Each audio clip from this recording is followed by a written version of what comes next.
ये यशोदा जो तुम्हारी गोदी में बेटा है ये तुम्हारा नहीं है। अयम ही रोहिणी पुत्रो, ये रोहिणी का बेटा है। जैसे ही इतना सुना महाराज यशोदा ने 9 लखा हार फेंका बाबा की तरफ। बाबा असली वाला है, असली वाला है। आगे महाराज गर्गाचार्य जी बोले, रमयन सुहृदो गुण है आख्यास्यते राम इति बलाधिक्याद बलम वेदो। यशोदा जो तुम्हारी गोदी में बालक है ये रोहिणी का बेटा है। इसके शरीर में बल की अधिकता बहुत है, इसीलिए दुनिया इसको बलराम के नाम से जानेगी। किस नाम से? बल की अधिकता के कारण दुनिया इसको बलराम जी के नाम से जानेगी।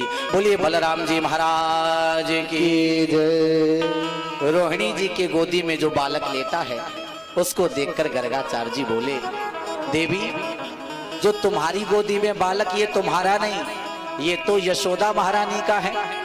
और इसका नाम क्या होगा? ध्यान से सुनना। आसन वर्णा स्त्रियो हास्या ग्रहितो नो युगम तनः शुक्लो रक्तस्तथा पीतम इदानीं कृष्णतां गतः। बोले ये जो तुम्हारी गोदी में बालक है ये थोड़ा श्यामला श्यामला है, इसीलिए दुनिया इसको कृष्ण नाम से जानेगी। इदानीं कृष्णतां गतः, कृष्ण नाम इसका होगा। और बंधुओं ठाकुर जी का सबसे प्यारा नाम है कृष्ण। क्यों है? ध्यान दीजिएगा। कृष्ण में 2 शब्द आ रहे हैं। पहला है क्री, तो क्री है भूवाचक शब्द। क्या है? क्री भूवाचक शब्द है। और फिर एक कृष्ण, और ना है निवृत्तिवाचक शब्द। तो जो सुबह शाम कृष्ण नाम गाते हैं ऐसे पृथ्वी पर रहने वाले मनुष्य भव बंधनों से निवृत्ति पा लेते और अंत में गोविंद का धाम उनको मिलता है जो कृष्ण नाम सुबह और शाम गाते हैं। बोलिए भक्तवत्सल भगवान की जय। एक बार जोर से बोलना पड़ेगा राधे। दोनों बालकों के यहाँ पर नामकरण संस्कार हुए हैं और उसके बाद में गुरु जी को दक्षिणा दी मैया ने। जब हम कोई घर में अनुष्ठान करावें तो जो ब्राह्मण चल के आए हम ध्यान दें कि हम उसको इतनी उचित दक्षिणा दें जितनी उसने मेहनत की है। कथा तो बहुत सुन रहे हैं पर समाज आज अंधकार की ओर जा रहा। क्यों पता है आपको? आजकल पंडितों की संख्या भी कम होती जा रही। क्यों? हर कोई घर में सत्यनारायण की कथा कराना चाहता, हर कोई हवन कराना चाहता, लेकिन जब पंडित जी को कपड़े देने की बारी आती तो ऐसी धोती देता जिसमें बेचारे दोनों टांगे दिख रही अंदर से। ऐसी धोती दान में देता। दान तुम 1 तौलिया ही देना किसी ब्राह्मण को जब कोई कार्य हो, लेकिन वो ऐसी देना साहब जो किसी के योग्य हो। जो योग्य नहीं, जब हम वो वस्तु नहीं पहनते जो हमें प्रिय नहीं तो हम दूसरे को क्यों दें? कल से एक ऐसा समाज आने वाला है जहां ब्राह्मण के बेटे ब्राह्मण बनना पसंद नहीं करेंगे। वो भी कहेंगे आई वॉन्ट टू, मैं चाहता हूं क्या इंजीनियर बनना, मैं चाहता हूं क्या डॉक्टर बनना, मैं चाहता हूं पायलट बनना। कोई नहीं कहेगा मैं पंडित बनना चाहता हूं। मेरा समाज से निवेदन है जब कोई आप कार्य कराएं जिस लायक आप हैं, भले ही आपकी सामर्थ्य रुमाल देने की है लेकिन वो ऐसा होना चाहिए जो योग्य हो। वो टेरी काट का नहीं, वो कॉटन का होना चाहिए। किसका? ताकि यूज हो सके, यूज लेस नहीं, जो यूज हो सके वो वस्तु दान दें। माता ने उचित दक्षिणा दी। गर्गाचार्य जी विदाई लेकर के गए हैं। कहते हैं शाम का समय है। बाबा नंद जी दोनों टाइम पूजा करते हैं अपने घर में। शाम के समय नंद बाबा जी अपने मंदिर में प्रवेश किए और उनके घर में शालिग्राम भगवान है। क्या है? शालिग्राम भगवान, काले काले पत्थर वाले।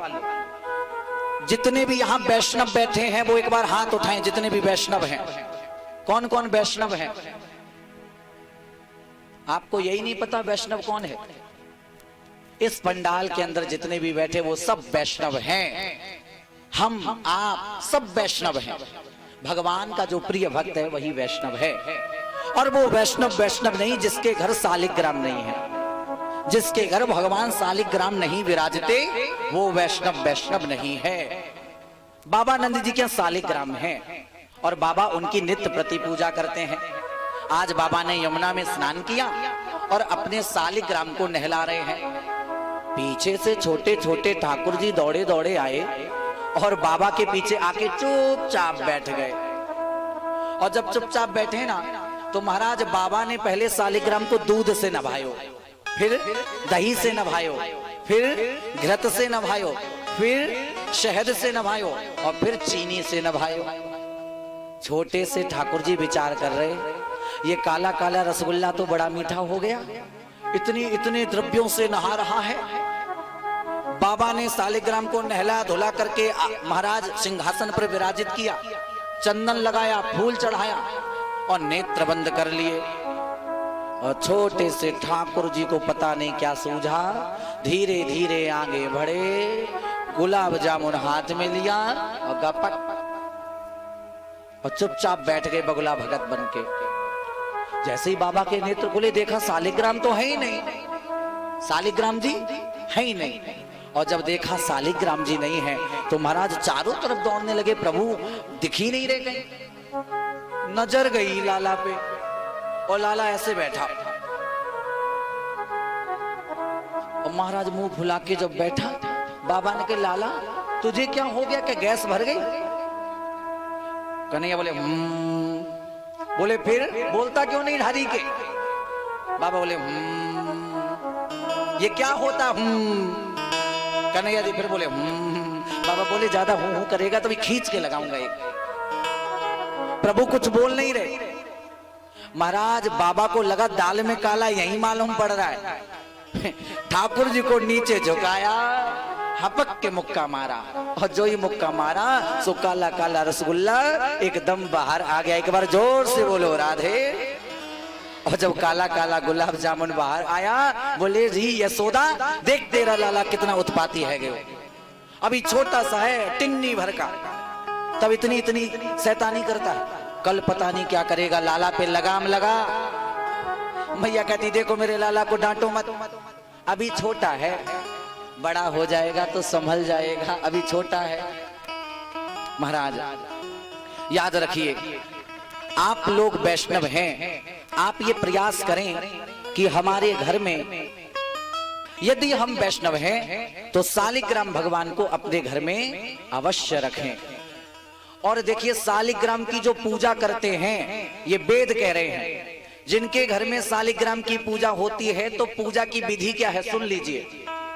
शालिग्राम भगवान तुलसी के बिना एक मिनट भी नहीं रहते। एक पत्ता पुराना जब शालिग्राम की बटिया से हटेगा, कब? जब नया हम चढ़ा देंगे। वो कैसे? तो जब तुम शालिग्राम को नहलाओ तो ध्यान दो कि जो पहले दिन का पत्ता चढ़ा है उसको उल्टे हाथ से दबा लो और सीधे हाथ से गंगा जल डालो। और डालने के बाद में जब नया पत्ता सीधे हाथ से रख दो तब उल्टे हाथ से पुराना वाला पत्ता हटा लो। एक मिनट भी तुलसी के बिना शालिग्राम नहीं रहते हैं। और भक्तों, जिस घर में शालिग्राम और तुलसी दो की पूजा होती है, जिस वैष्णवों के गले में तुलसी की माला होती है, वो मुक्ति अवश्य पाएंगे, ऐसा मैं व्यास पीठ से दावे के साथ कह रहा हूं। भगवान की पूजा करके मुक्ति मिलेगी नहीं मिलेगी मैं नहीं कह सकता, लेकिन मैं ये कह सकता हूं यदि तुम्हारे गले में तुलसी की माला है तो तुम्हें नरक में कोई नहीं ले जा सकता। क्यों? क्योंकि तुलसी की महिमा में वर्णन आ रहा है, यत कंठे तुलसी नास्ति ते नरा मूढ़ मानसा। वो मनुष्य मनुष्य नहीं है जिसके गले में ये कंठी नहीं है, तुलसी की कंठी।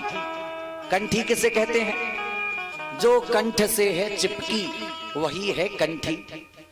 और जिस वैष्णव के गले में तुलसी की कंठी है तो कहते हैं वो मनुष्य चाहे कोई तीर्थ जावे या ना जावे, यदि घर में स्नान करते वक्त गले में कंठी है और जब हमने स्नान किया और जैसे ही वो जल तुलसी की इन महाराज मोतियों से स्पर्श करके शरीर पे गया उसी समय 7 नदियों में एक साथ स्नान करने का फल तत्क्षण हमें मिल गया। स्नाने जपे काले चा, स्नान के समय, जप के समय यदि तुलसी की माला गले में है तो महाराज तुम्हारी मुक्ति होना निश्चित है। ब्रज की गोपियां गोपी गीत में कह रही हैं तुलसी की महिमा। जो मनुष्य भोजन के समय तुलसी की माला धारण करके भोजन करता है तो जैसे ही कौर हमारा गले से होकर नीचे जाता है और तुलसी की माला उस भोजन में टच होती है तो जो भोजन है वो प्रसाद बन जाता है। और जो माताएं ये कहती हैं कि विधवा को तुलसी नहीं पहननी चाहिए, सधवा को तुलसी पहननी चाहिए, तो मैं आपसे कह देता हूं, मैंने ऐसा कहीं नहीं सुना कि विधवा को तुलसी नहीं पहननी चाहिए। तुलसी सबके पहनने के योग्य है। जो तुलसी को धारण करता है वह सीधे वैकुंठ जाता है। बोली तुलसा महारानी की जय। एक सालिग्राम और एक तुलसी का पौधा अपने घर में जरूर लगाएं और हम प्रयास करें कि दिन में कुछ करें ना करें लेकिन 11 मानस की चौपाई जरूर पढ़ें। क्या करें परीक्षित जी, कितने आपके घर में कोई मानस की चौपाई पढ़ता है? रामचरितमानस कभी कभी पढ़ते हैं। सबको पढ़ना चाहिए। क्यों? क्योंकि कहते हैं हम सनातनी हैं और हमने देखा आज ये समाज कैसा हो रहा है। मानस है तो घर में लेकिन वो कपड़े में बंधी रखी है। धूल जम गई साहब 2 अंगुल की, पूजना तो पढ़ना तो बंद, कोई पूजा तक नहीं करता। मेरा निवेदन है, कथा तो तुम बहुत सुनते हो, कुछ ऐसा करो जो तुम्हारा जीवन बदल जाए।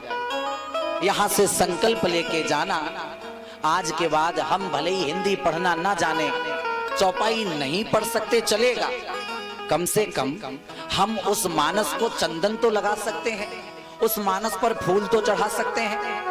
जिस घर में मानस की पूजा होती भक्तों, वही एक दिन राम राज्य की स्थापना हो जाती है। इसीलिए 11 चौपाई रोज हमें नित्य प्रति अपने पूजा में पढ़नी चाहिए। बोले भक्तवत्सल भगवान की जय, नारायण भगवान की जय। धीरे धीरे मेरे प्रभु बड़े हुए हैं और कहते हैं 6 महीने के बाद आज प्रभु ने पहली करवट ली। क्या किया? कन्हैया जी ने पहली करवट ली। और जब पहली करवट ली तो कहते मैया ने बहुत बड़ी दावत की और दावत में बहुत ज्यादा अतिथि जब आए ना तो मैया ने ठाकुर जी को बैलगाड़ी के नीचे लिटा दिया और सबके स्वागत में लग गई। ठाकुर जी ने कहा जब तक मैं आ नहीं रहा था तब तक जीव परेशान था और आज जब मैं इसके घर आ गया तो मुझे छोड़कर चला गया। प्रभु कहते हैं मुझे वो उत्सव प्यारा नहीं जिसमें मेरा भक्त मुझसे दूर हो जाए, मुझे वो दुख बहुत प्यारा है जिसमें मेरा भक्त मेरे समीप आ जाए। भगवान ने पता क्या किया? भगवान जिस बैलगाड़ी के नीचे सोए थे, भगवान ने एक पैर धीरे से स्पर्श किया और पूरी बैलगाड़ी को ही पलट दिया।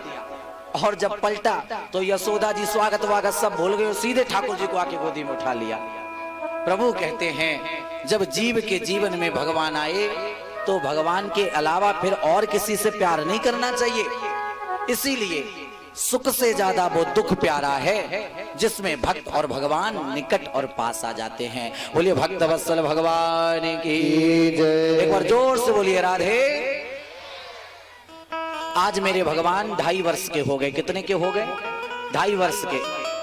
और 2.5 वर्ष के ठाकुर जी आज पहली बार मैया की उंगली पकड़े हैं और उंगली पकड़ के जैसे ही चले तो देखा का यशोदा जी ने कि छोटे से ठाकुर जी ठुमुक ठुमुक कर चल रहे हैं। मानो लग रहा है भगवान आज आंगने में नृत्य करने लगे। और मैया भगवान का जब श्रृंगार करती है तो छोटे छोटे पायल पहनी है, उनमें जो नूपुर है वो छन छन करते हैं। आज छोटी सी महाराज कन्हैया मैया की उंगली पकड़कर आंगने में नाचने लगे। हे नाचे नंदे लाल नचावे बाकी मैया, नाचे नंदे लाल नचावे बाकी मैया, नाचे नंदे लाल नचावे बाकी मैया, नचावे बाकी बाकी मैया, नचावे बाकी मैया, नचावे बाकी मैया, नचावे बाकी मैया, नचावे बाकी मैया, नचावे बाकी मैया, नचावे बाकी मैया, नचावे बाकी मैया। अरे नाचे नंदे लाले, नचावे बाकी मैया, नाचे नंदे लाले, नचावे बाकी मैया। राधा रमण लाल की हो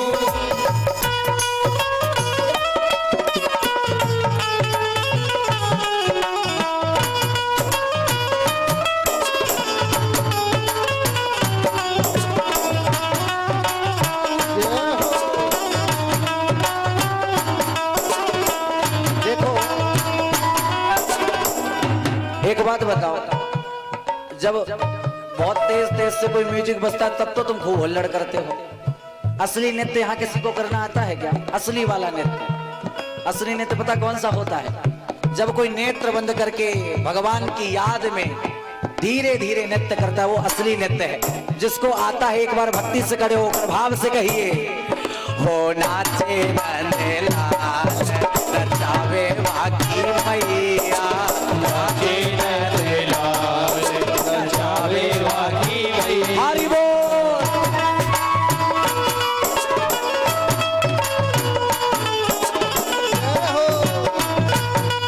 श्री राधे, श्री राधे। जय हो सावरे सलोने सरकार की जय हो।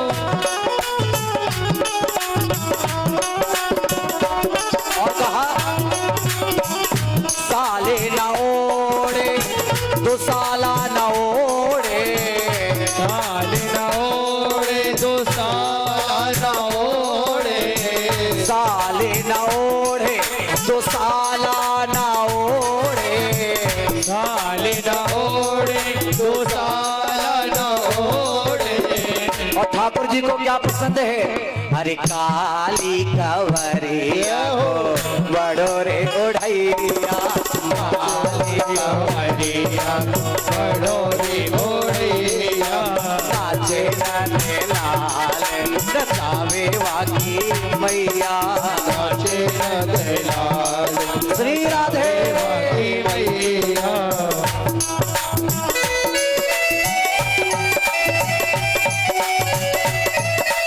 हरि बोल।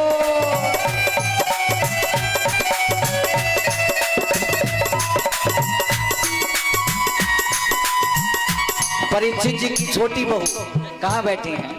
बैठी हैं, एक मिनट खड़ी हो जाइए भाव से अपनी जगह पे। दो चार लोग भाई साथ के लिए खड़े हो जाओ, दो चार लोग बगल वाले, और ताली बजा के कहना है, दूधे ना पीवे या को दही भी न भावे, दूधे न पीवे या को दही भी न भावे, दही भी न भावे या को दही भी न भावे, ओ दही भी न भावे या को दही भी न भावे। दूधे न भावे या को दही भी न भावे, दूध न भावे या को दही भी न भावे। और ठाकुर जी को क्या पसंद है? अरे माखन मिश्री को, अरे माखन मिश्री को बड़ो रे खवैया, और दोनों हाथ उठा के तेरी को बड़ो ही खवैया, नाचे नंदे लाल, नचावे बाकी मैया, ओ नाचे नंदे लाल, नचावे बाकी मैया, बाकी मैया, नचावे बाकी मैया, नचावे बाकी मैया, नचावे बाकी मैया। नाचे नंदे बाकी मैया, ओ नाचे नंदे लाल, नचावे बाकी हरि बोल। नाचे नंदे लाल, नचावे बाकी मैया। जय हो श्री राधे।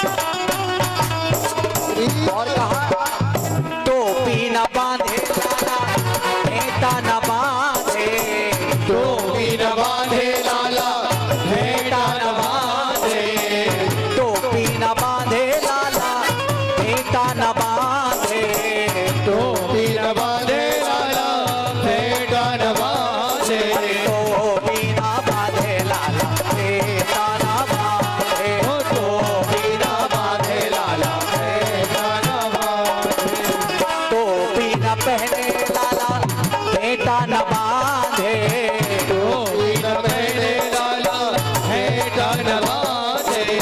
ठाकुर जी को क्या पसंद है? अरे मोरे मुकुट है,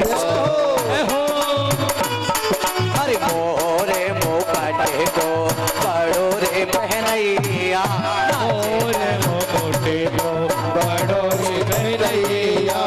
एक बार दोनों हाथ उठाकर, अरे मोरे मुकुट को बड़ो रे पहनैया, मोरे मुकुट को बड़ो ही पहनैया। नाचे नंदे लाल नचावे बाकी मैया, राधे नंदलाल नचावे बाकी मैया, नचावे बाकी मैया, नचावे बाकी मैया, नचावे बाकी मैया, नचावे बाकी मैया। अरे नाचे नंदलाल नचावे बाकी मैया, नाचे नंदलाल नचावे बाकी मैया, नचावे बाकी मैया, नचावे बाकी मैया, नचावे बाकी मैया, नचावे बाकी मैया। अरे नाचे नचावे बाकी मैया, नाचे नंदलाल नचावे बाकी मैया, नाचे नंदलाल नचावे बाकी मैया, नाचे नंदलाल नचावे बाकी मैया, नाचे नंदलाल नचावे बाकी मैया। बोलिए भक्त बस। जिसके जीवन में केवल यश और यश है वही है यशोदा। परमात्मा आकर के जिसके आंगने में यश लुटा रहे वह है यशोदा सौभाग्यशाली, जहां स्वयं नारायण आकर के नाच रहे हैं। लोग कहते भगवान आते नहीं, और यशोदा जी की तो उंगली पकड़कर प्रभु आंगने में नाच रहे हैं। और जब प्रभु नाच रहे थे तो जो घर का किवाड़ है ना, मेन दरवाजा, उसमें से थोड़ी सांक थी। क्या थी? थोड़ी सी सांक। और महाराज जो गोकुल की गोपियां हैं वो निकली उधर से, और जब गोकुल की गोपियां उधर से निकली, सोचा नंद जी के यहाँ देख कर चले अंदर क्या हो रहा है। और जैसे ही झांक कर देखा तो छोटा सा गोपाल मैया की उंगली पकड़कर नाच रहा आंगने में। सखियों ने महाराज जब देखा तो सुध बुध भूल गई, वहीं खड़ी हैं, भूल गई मुझे कहाँ जाना, कहाँ से आई हूं। दौड़ी दौड़ी गई, सारी सखियों को इकट्ठा किया। अरे आज तो गजब है गयो। बोले कहाँ भयो? बोले यशोदा की उंगली पकड़कर वो 2.5 वर्ष का कृष्ण नाच रहा है। सखियों ने कहा मुझे भी देखना है वो प्रभु नाचता कैसे है। लेकिन अब मजबूरी तो इस बात की है कि बहुओं की चलती नहीं घर में। जहां सास रहती है ना डेंजर वाली, वहां बहुओं की नहीं चलती, क्योंकि बहू बेचारी जैसे कुछ करे सो डेंजर सास आगे खड़ी। और पहले की वास्तव में बड़ी डेंजर हुआ करती थी, आजकल की तो थोड़ी सीधी सादी है।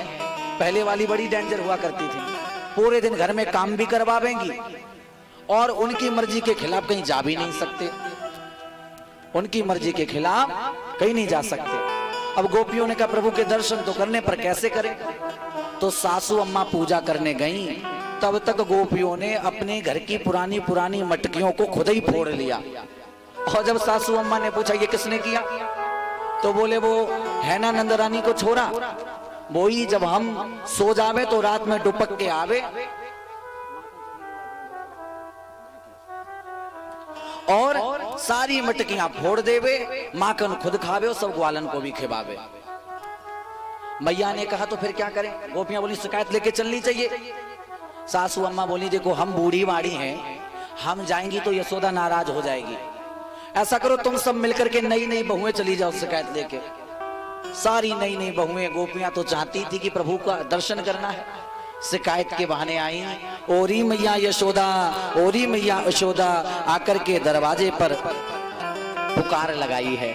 और गोपियां क्या भाव कर रही हैं? वो देखे बिन कान्हा जब मन नहीं माना है, इन आंखों से आज हमने ब्रह्म पहचाना है। कृष्ण पद कमलों में मन को लगाना, इन गोपियों का ताना, ये उल्हाना तो बहाना है। गोपियां प्रभु को समझ गई ये है कौन, इसीलिए प्रभु के दर्शन के लिए ये तो एक नया बहाना बनाकर लाई हैं। और मैया से कहा, मैया बाहर निकलो। मैया बाहर निकल के आई, बोले काहे को हल्ला मचाती हो? बोले सुनो, आपका जो छोरा है ना, आप तो घर के अंदर रहती हो, ये छोरा कैसो कैसो ऊधम मचाए कछु पतो है? मैया बोली नहीं पतो। सारी सखियां पहले ही मीटिंग बना के आई, अगर हमारी बात फेल हो जाए तो तुम नहीं बता देना, और तुम्हारी बात फेल हो जाए तो एक नई बात बताना, पर कृष्ण को आज चोर साबित करके आना है। पहली सखी बोली, सुनती हो मैया, तुम्हारो लाला कहा करे? बोले कहा करे? बोले सुनो, हम रात में कल सो रही थी और सुबह सुबह हमारे घर थी सत्यनारायण जी की कथा। हमने चौकी सजाई और चौकी पर 4 केले के पत्ते लगाए। ठाकुर जी बैठने ही वाले थे, तब तक मैया जी तुम्हारो छोरा आ गयो। मैया बोली फिर क्या हुआ? बोली जब तक हम भगवान को बिठाते तब तक तुम्हारा छोरा दौड़ कर गया और 2 छोटे छोटे पिल्ले ला करके वहीं पे बिठा दिए जहां ठाकुर जी बैठने वाले थे। ऐसो ऐसो उधम करे। मैया बोली चोरे लाला, सही कह रही है सखी। ना ना मैया, हमने ऐसो कुछ ना कियो। दूसरी बोली सुन लो मैया, ये ढारी के कैसे कैसे उधम मचावे? मैया बोली कहा करे? बोली कल रात को हम अपने पति के साथ सो रही थी और रात को लगी हमारे पति को प्यास, और जैसे ही महाराज ये स्वामी जी उठे तो मैं भी इनके साथ ही साथ खिंचने लगी। जैसे तैसे महाराज बगल में टटोके देखा, माचिस मिली, और जब दिया जला के देखा तो देखा हमारे पति के दाढ़ी से किसी ने हमारी चोटी बांध दी। पीछे से तुम्हारो लाला आयो और बोला भाभी जी कैसी हो? ऐसो ऐसो उधम मचावे। एक सखी बोली मैया, हम अपने घर में जो भी माखन रखते हैं ना, ये तुम्हारो लाला आके सब माखन खाता है और बगराता भी है। मैया बोली तुम लोग ऊंचा ऊंचा बांधा करो। गोपियां बोली सब करके देख लिया, ऊंचा ऊंचा बांध देना तो ये श्रीदामा मनसुका को लेके आता लंबी टोली, और महाराज एक के ऊपर एक चढ़ जाते सब, और फिर ये कन्हैया उतार लेता मटकी, और फिर सब माखन चट कर जाता और सब ग्वाल वालों को भी खिला देता।